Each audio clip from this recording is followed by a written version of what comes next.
decentralization is actually a deeply spiritual principle. It's like we're all separate nodes, but yet we're all connected as one.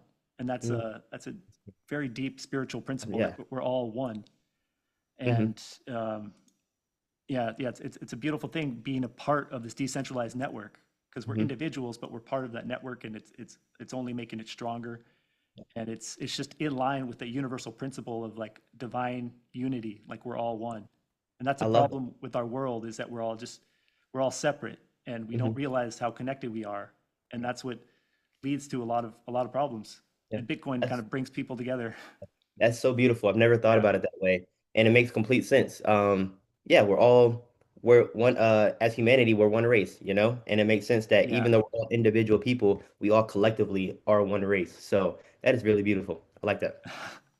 Yeah, that's what really inspires me deeply about Bitcoin is those spiritual principles Me too. Me and too. about how it's part of this huge global awakening, Hmm. and it's going to be central to getting humanity back on course. And now that we have Bitcoin, so many people have hope that we can get humanity back on course. Yeah.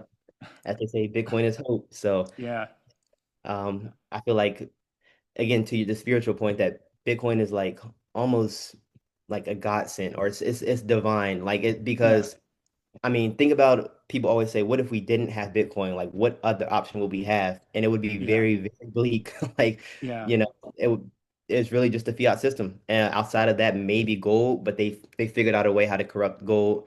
So it literally Bitcoin is the only way out, and just so grateful to be alive at this time as we see a new form of money emerging, and that could realign all the incentives and just, as I say, usher the world into a new global renaissance and just basically just upgrade humanity in every way possible.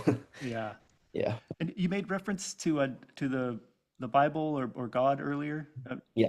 I'm curious, what is your religious background, and do you feel like there's any connection with your religious background and Bitcoin? Yes. Was raised Christian as a kid, still a Christian. Bibles every or not Bible, Sun church every Sunday. Read the Bible throughout the week. And yeah, I just think there's a multiple parallels within the Bible and Bitcoin.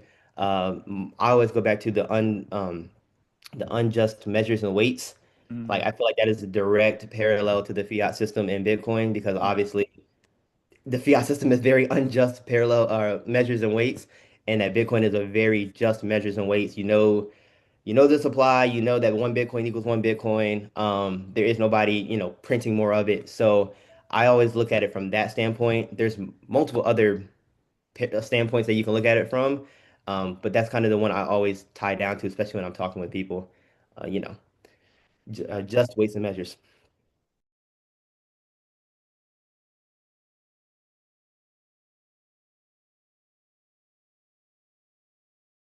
I hope that you enjoyed this episode of The Signal.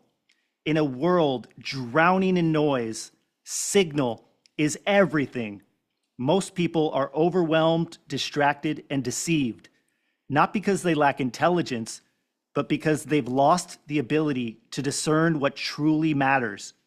But signal cuts through the noise. And Bitcoin is pure signal. It doesn't promise, it doesn't lie, it doesn't bend to opinion or propaganda. It just is.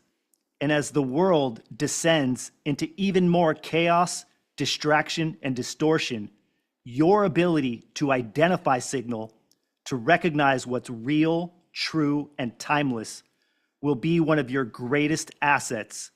So stay sharp, stay sovereign, stay tuned, because here on the Signal, we don't follow trends, we follow truth. I'm Dr. Satoshi, and in a world of noise, we are the Signal.